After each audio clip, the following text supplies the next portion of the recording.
Hello दोस्तों, कैसे हैं आप सभी लोग। इस वीडियो में आप सभी लोगों को यूक्लिड डिवीजन एल्गोरिथम और यूक्लिड डिवीजन लेमा के बारे में जानकारी मिलेगी, यानी कि यूक्लिड विभाजन प्रमेय का और यूक्लिड विभाजन एल्गोरिथम के बारे में जानकारी मिलेगी। तो वीडियो को शुरू करने से पहले आप सभी लोगों से निवेदन है कि वीडियो को लाइक कीजिए और चैनल को सब्सक्राइब कीजिए। तो चलिए शुरू करते हैं। आज का हमारा टॉपिक है क्लास 10th के स्टैंडर्ड से।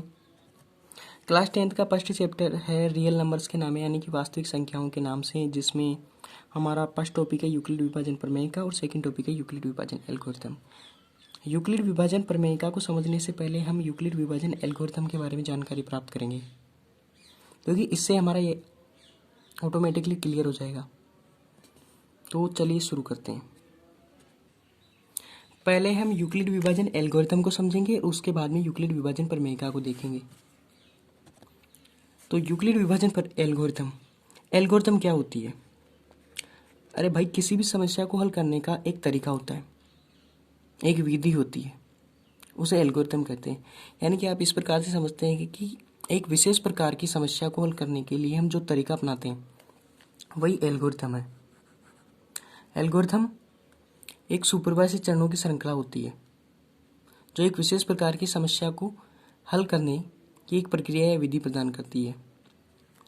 जैसे आप इस उदाहरण से समझ सकते हैं कि हम रोटी बनाते हैं। रोटी बनाने के लिए पहले हमें आटा लगाना पड़ता है। आटा लगाने के लिए हमें पहले क्या करना पड़ेगा? पहले आटा लेंगे, आटे को छानेंगे, उसके बाद उसमें पानी मिलाएंगे, नमक डाल के पानी मिलाएंगे और उसके बाद उसे घूटी लगाएंगे और उसके बाद में रोटी के लिए आटा तैयार होता है। उसी तरीके से एल्गोरिथम है, यानी कि किसी समस्या को हल करने का एक स्टेप बाय स्टेप मेथड, यानी कि एक विधि है, प्रक्रिया है कि सुपरवाइज्ड चरणों की। पहला चरण यह है कि इस चरण में ये करना है, दूसरे में ये करना है, ऐसा तरीका है एल्गोरिथम। और विभाजन क्या होता है? विभाजन का मतलब होता है भाग, यानी कि भाग विधि के द्वारा हम किसी समस्या को हल करेंगे। और वो समस्या क्या है? HCF फाइंड करने की। यूक्लिड विभाजन एल्गोरिथम का प्रयोग HCF फाइंड करने के लिए किया जाता है। यूक्लिड एक वैज्ञानिक का नाम है जिसे इस विधि को दिया था। और आप सब लोग यूक्लिड विभाजन एल्गोरिथम को आसानी से समझ जाएंगे, क्योंकि भाग विधि आप लोग करते आए हैं। आप लोगों को पता है कि भाग क्या होता है, कैसे करते हैं, आप सभी लोग जानते हैं इस चीज़ के। पूरा कंसेप्ट क्लियर होगा आप लोग सभी लोगों का। तो हम देखते हैं, एक उदाहरण के द्वारा देखते हैं। हमारा एग्जाम्पल है, जैसे हमने 15 में 4 का भाग दिया,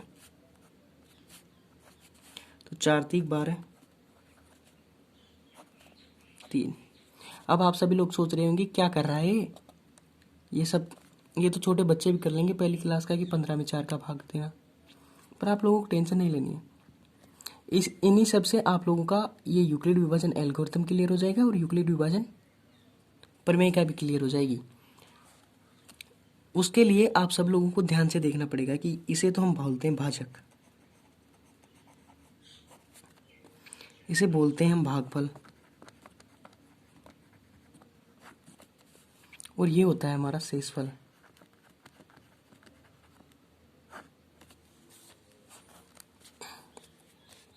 तो अब हमें देखना क्या है, ये होता है। और आप सभी लोगों को पता है कि ये शेषफल कभी भी भाजक से बराबर या बड़ा नहीं होता है, क्योंकि शेषफल अगर भाजक के बराबर होगा या बड़ा होगा तो एक बार और भाग चला जाएगा और हमें शायद शेषफल प्राप्त बराबर होगा तो शेषफल प्राप्त नहीं होगा, और बराबर नहीं है तो शेषफल प्राप्त हो जाएगा। इसलिए शेषफल कभी भाजक के बराबर नहीं होता है, भाजक से हमेशा छोटा होता है शेषफल। अब आप सभी लोग जानते हैं, अब तक आप लोगों ने देखा है कि शेषफल को मैं R से लिख देता हूँ, 0 less than equals to R less than B को मैंने यहाँ पे भाजक लिया है।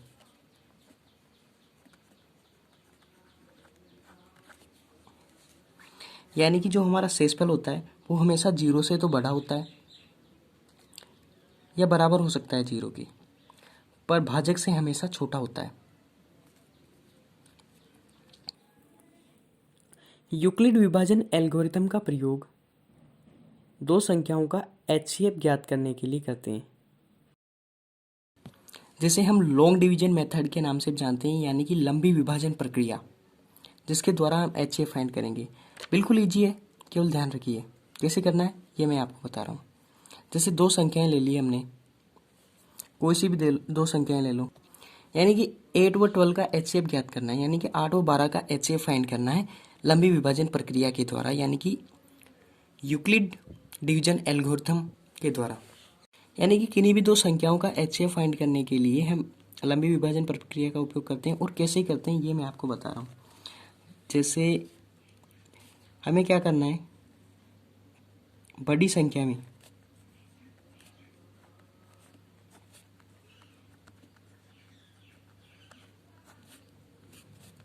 छोटी संख्या का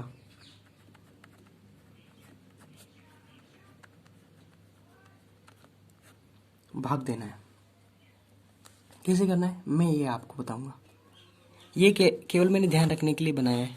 यहाँ पे बड़ी संख्या कौन है कि 8 लेस देन 12, 12 बड़ा है 8 से, तो यहाँ पर हम क्या करेंगे, 12 में 8 का भाग देंगे। सिंपली हर कोई कर सकता है। 8 एकम 8 बचे 4। अब यहाँ पे हमारा रिमाइंडर यानी कि शेषफल 4 बच गया।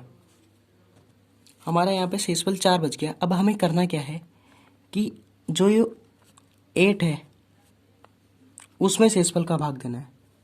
बस इतना ध्यान रखना है कि पहले छोटी संख्या में का भाग बड़ी संख्या में देना है, छोटी संख्या से बड़ी संख्या को डिवाइड करना है, यानी कि भाग देना है। और जो शेषफल आए, अगर शेषफल 0 आ जाता है तो यही इनका HCF हो जाता, पर शेषफल 0 नहीं आया, और हमें यह विधि तब तक अपनानी है जब तक कि शेषफल 0 ना आ जाए। अब देखते हैं, अब इस भाजक में शेषफल का भाग देंगे। अब 8 में हमने 4 का भाग देंगे, यानी 4 दूनी 8। अब शेषफल 0 है, शेष 0 आ गया, तो हमारा जो ये है भाजक, जिसके भाग देने से लंबी विभाजन प्रक्रिया के दौरान शेषफल 0 प्राप्त हो और भागफल एक पूर्ण संख्या प्राप्त हो, तो वो हमारा HCF होगा। तो 8 व 12 का HCF क्या हुआ, 4। 8 व 12 का HCF है हमारे पास 4। ये हमारा HCF होगा। अब आपको पता क्या रखना है, आपको पता ये रखना है कि ये विधि तब तक अपनानी है जब तक कि शेषफल 0 ना आ जाए, और शेषफल के 0 आते हैं उससे पहले जो भाजक है वही HCF होता है। ये ध्यान रखना है आपको, उससे पहले जो भाजक है वही HCF होता है। अब इसे लिखना कैसे है ये मैं बता देता हूँ कि कॉपी में कैसे लिखना है। तो कॉपी में हम इस प्रकार लिखेंगे कि 8 व 12 में यूक्लिड विभाजन एल्गोरिथम का प्रयोग करने पर हम जानते हैं, ऐसा लिखेंगे हम कि 8 लेस देन 12, कि 12 8 से बड़ा है, ये जानते हैं हम। तो हम 8 में 12 का भाग देंगे, तो भाज्य बराबर क्या होता है अपना, हम जानते हैं कि भाज्य बराबर क्या होता है, भाज्य क्या है अपना 12, यही तो है भाज्य। भाजक इंटू भागफल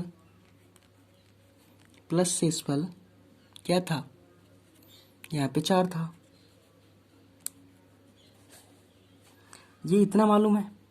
तो अब हमें क्या करना है, हमारे पास शेषफल 0 यहाँ पे प्राप्त नहीं हुआ, रिमाइंडर यहाँ पे 4 है, तो अब इस रिमाइंडर का इस भाजक में भाग देंगे। लिखना ऐसे है हमें 4 और 8 में पुनः यूक्लिड विभाजन प्रमेयिका के द्वारा। जैसे हमने 8 व 12 में यूक्लिड विभाजन प्रमेयिका का उपयोग किया था, आपने सोचा कि वहाँ पे मैंने लिखा था कि बोला था कि यूक्लिड विभाजन एल्गोरिथम के द्वारा, वो हमारी मेन संख्याएं थी 8 और 12 इसलिए। और यहाँ पे मैंने क्या किया है 4 और 8 में पुनः यूक्लिड विभाजन प्रमेयिका के द्वारा। हमारी यूक्लिड विभाजन प्रमेयिका क्या होती है? भाज्य बराबर भाजक इंटू भागफल प्लस शेषफल, यही होती है, जो मैं आगे समझा दूंगा इजी। आपको पूरा कंसेप्ट क्लियर हो जाएगा। बस यहाँ पे देखिए ये लिखना है। अब पुनः करेंगे तो हमारा यहाँ पे भाज्य होगा 8 4 इंटू 2 प्लस 0, 4 दूनी 8। वहाँ पे हमने देखा था कि लास्ट में 0 हो गया था 4 का भाग देने पर। तो हमारा जो ये है भाजक, अंतिम भाजक, यहाँ पे लिख लो अंतिम भाजक, यही HCF होता है। और हमें लिखना इस तरीके से है, वो केवल सीखने के लिए था। मैंने जो बताया था कि ये भाग दे लो, ये हो गया, केवल सीखने के लिए था, उसे केवल हमने सीखने में प्रयोग करना है। अब देखते हैं यूक्लिड विभाजन प्रमेयिका क्या होती है। प्रमेयिका क्या होती है?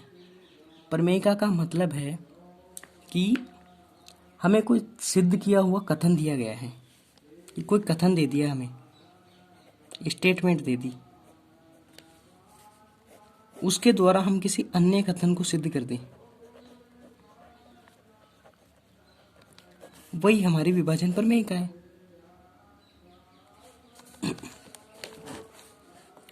जैसे हमारे पास कोई कथन है कि सूर्य पूर्व में उगता है, तो हमने दूसरा कथन सिद्ध कर दिया कि सूर्य पश्चिम में छिपता है, पूर्व में उगता है, पश्चिम में छिपता है।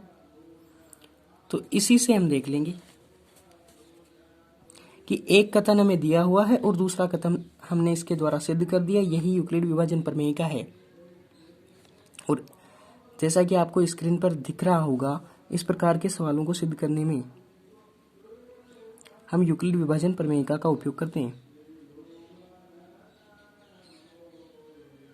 तो आपको करना क्या है,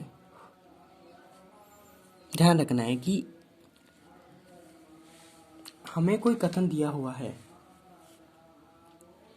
और उसके द्वारा हम अन्य कथन को सिद्ध कर रहे हैं, उसके द्वारा, यानी कि इस कथन के द्वारा हम इस कथन को सिद्ध कर रहे हैं, यही यूक्लिड विभाजन प्रमेयिका है।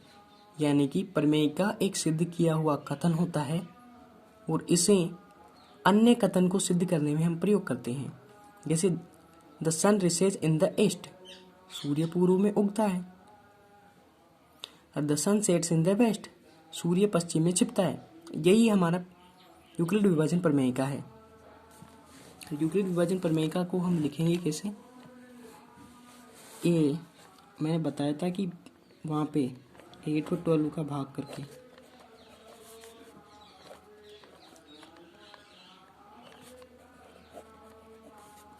यहाँ पर ये क्या होता है? भाजक, भाज्य, भागफल,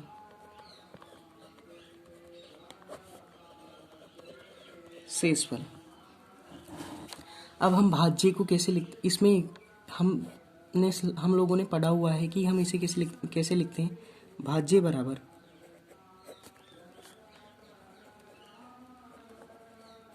भाजक इंटू भागफल प्लस शेषफल। ये है हम लोगों ने पढ़ा हुआ है। तो मैंने भाज्य को यहाँ पे ए से डिनोट कर दिया, यानी कि इसको ए से डिनोट कर दिया, प्रदर्शित कर दिया, मतलब भाजक को बी से, भागफल को क्यू से और शेषफल को आर से। तो ये तो हो गया a b q plus r. और आप जानते हैं, और यही हमारी यूक्लिड विभाजन प्रमेयिका है, ए बराबर बी क्यू प्लस आर, जहां आप सभी लोगों ने देखा है कि शेषफल कभी भी भाजक से बड़ा नहीं होता, उससे छोटा ही होता है। तो हम कह सकते हैं कि 0 less than equals to r, 0 के तो बराबर हो सकता है शेषफल, बट बी से हमेशा छोटा होगा, भाजक से हमेशा छोटा होगा। यानी कि a बराबर b q plus r, 0 less than equals to r less than b, यही हमारी यूक्लिड विभाजन प्रमेयिका है। तो आशा है कि आप लोगों को ये कंसेप्ट क्लियर हुआ होगा। तो टेक केयर। तो वीडियो को लाइक कीजिए, चैनल को सब्सक्राइब कीजिए, और आगे हम इसके एग्जाम्पल्स लेकर आने वाले हैं अगले वीडियो में। तो प्लीज़ चैनल को सब्सक्राइब कर लीजिएगा ताकि आगे आने वाले वीडियो की नोटिफिकेशन आपको मिलती रहे। Thanks for watching.